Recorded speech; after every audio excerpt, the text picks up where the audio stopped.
கிராம மக்கள் ஆர்ப்பாட்டம். சீர்காழி அருகே தாண்டான்குளம் கல்லர் தெருவை சேர்ந்த பெண்மணி யசோதை இவர் கடந்த 24ஆம் தேதி உடல்நலக்குறைவால் இறந்துவிட்டார். இந்நிலையில் அவரது உடலை சின்ன கொட்டாயமேடு பகுதியில் பொதுமக்கள் பயன்பாட்டில் உள்ள இடத்தில் அடக்கம் செய்துள்ளனர். இது தொடர்பாக தகவல் அறிந்த கிராம பொதுமக்கள் 500க்கும் மேற்பட்டோர் உடல் அடக்கம் செய்த இடத்தில் ஒன்று கூடினர்.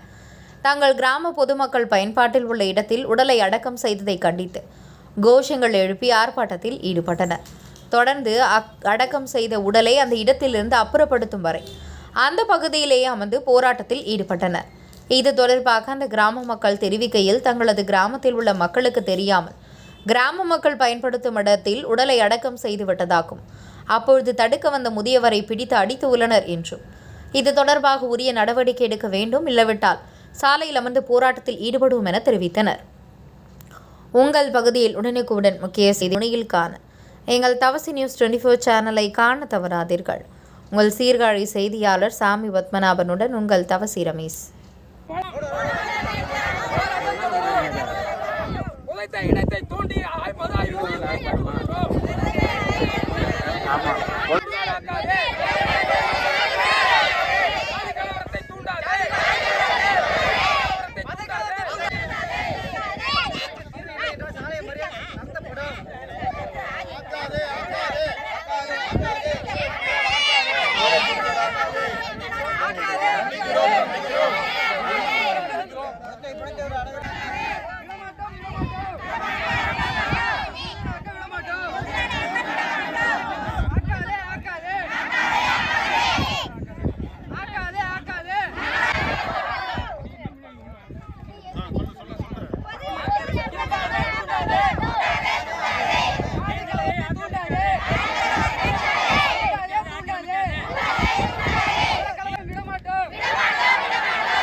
ஒரு 3 அடி 2 அடி ஆழத்துல பறிச்சு கொடுத்தாங்க.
நான் தாண்டான்குளம் சித்தி விநாயகபுரத்தில் வசிக்கிறேன். என் பேர் ஹரிகிருஷ்ணன். இந்த இடம் நேற்று இயேசு கோயிலில் யசோதாங்கிற ஒரு அம்மா மணி நாடாருடைய ஒய்ஃபு இறந்ததா தெரியுது. அவங்கள கொண்டுட்டு பொது இடத்துக்கு இங்கே உள்ள வசிக்கக்கூடிய 4 சமுதாயத்து மக்கள் பயன்படுத்தக்கூடிய ஒரு பொது இடத்துல அத்துமீறி யாருக்கும் தெரியாமல் ஒரு திருட்டுத்தனமாக புதைச்சிட்டு போன மாதிரி தான் தெரியுது.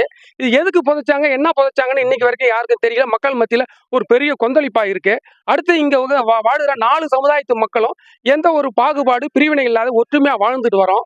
இவங்க இந்த தாண்டவங்குளம் எலசந்துங்கிற இடத்துல இயேசு கோயில் ஒன்று வச்சுக்கிட்டு, இயேசு கோயில் என்னைக்கு வச்சாங்களோ அன்னையிலேருந்து யாரெல்லாம் அங்கே சாகுறாங்களோ ஒவ்வொருத்தவங்களையும் ஒவ்வொரு இடத்துல கொண்டு புதைச்சி பிரச்சனையை உருவாக்குறாங்க. இந்த இடத்துல 4 சமயம் ஒத்துமையா வாழற இடத்துலையும் ஜாதி கலவரத்தையும் மத கலவரத்தையும் தூண்டக்கூடிய விதத்துல தான் இவங்களுடைய செயல்பாடு அமைஞ்சிருக்கு. இதுக்கு மேல் தொடர்மையானால் நான் ஒட்டுமொத்தமா அந்த இயேசு கோயிலை எதிர்த்தோம், அந்த இயேசு கோயிலுக்கு சம்பந்தப்பட்ட பாஸ்டரை எதிர்த்தோம், ஆர்ப்பாட்டம் போராட்டம்ங்கிறத முடிவு தெரிகிற வரைக்கும் தொடருவோங்கிறத நாங்கள் எல்லாரும் முடிவு பண்ணியிருக்கோம். இந்த பாடி புதைச்சிருக்கிற இடத்துல எந்த காரணத்துக்காக யாருடைய அனுமதியில புதைச்சாங்கிறது தெரியல. அந்த பாடியை உடனடியா அப்புறப்படுத்தணும். அந்த அந்த பாடி புதைச்சிருக்காங்க. அந்த மரணத்திலயும் எங்களுக்கு சந்தேகம் இருக்கு. இயற்கையான மரணம்னா அவங்க தெரியாம கொண்டாந்து புதைக்க வேண்டிய அவசியம் இல்லை. இவன் அவசரமா 2 அடி ஆழத்துல நாய் நரியில நாளைக்கு தோன்றதுக்கு வாய்ப்பு இருக்கு. இது எதுக்கு புதைச்சாங்கன்னு தெரியல. அதனால உடனடியா இந்த பாடியும் அப்புறப்படுத்தணும். இதுக்கு உடனடியா நடவடிக்கை சம்பந்தப்பட்ட அதிகாரிகள் எடுக்கணுங்கிறது ஒரு வாயில கேட்டுக்கொள்கிறேன். அப்படி எடுக்காத பட்சத்தில் ஊர் மக்கள் எல்லாம் ஒண்ணு கூடி உடனடியா ஆர்ப்பாட்டமும் சால மறியலும் நடத்தலாங்கிறத எல்லாரும் முடிவு பண்ணியிருக்கோம். என் பேர் கணேசன். நான் மாடு சித்திநாயகரம். நான் மாடு ஓட்ட வந்தேன். வீட்டுக்கு ஓட்டி போய் வந்தேன். நிறைய பேர் வந்தாங்க கும்பலா. என்னன்னு இந்த இறங்கி வந்து பார்த்தேன். குழி வெட்டிருந்தது. வடக்கரை பக்கம் பாடி இருந்தது. பொட்டி போட்டு மூடிருந்தது. ஏன்னா இப்போ இங்கே வந்து பணம் போய்க்கிறான்ட்டு வைக்காதீங்க என்ன மீண்டும் வைக்காதீங்க சொன்னா. நான் எங்கள் கலெக்டர் இல்லை, தாசில்தார் இல்லை, வந்தால் தான் புதைக்கணும். எங்கள் ஊர் மக்கள் ஸ்டேஷனுக்கு போகிறோம் பரவாயில்ல, எங்களுக்கு புதைக்காதீங்கிறான். திரும்ப 2 பேரும், ஒரு பாஸ்டர் ஒருத்தவர், 2 பொம்பளை 2 ஆம்பளை எல்லாம் கையை பிடிச்சி மல்லாங்க தள்ளியே அப்படி பிடிச்சிட்டு கையை திருவினாங்க. திரும்பி மல்லாக்க தள்ளினாங்க. அவ்வளோதான். போச்சுட்டாங்க. அப்புறம் திரும்ப அப்படி போச்சுட்டாங்க. அப்படி கூட போச்சுட்டாங்க. கீழே போச்சுட்டாங்க.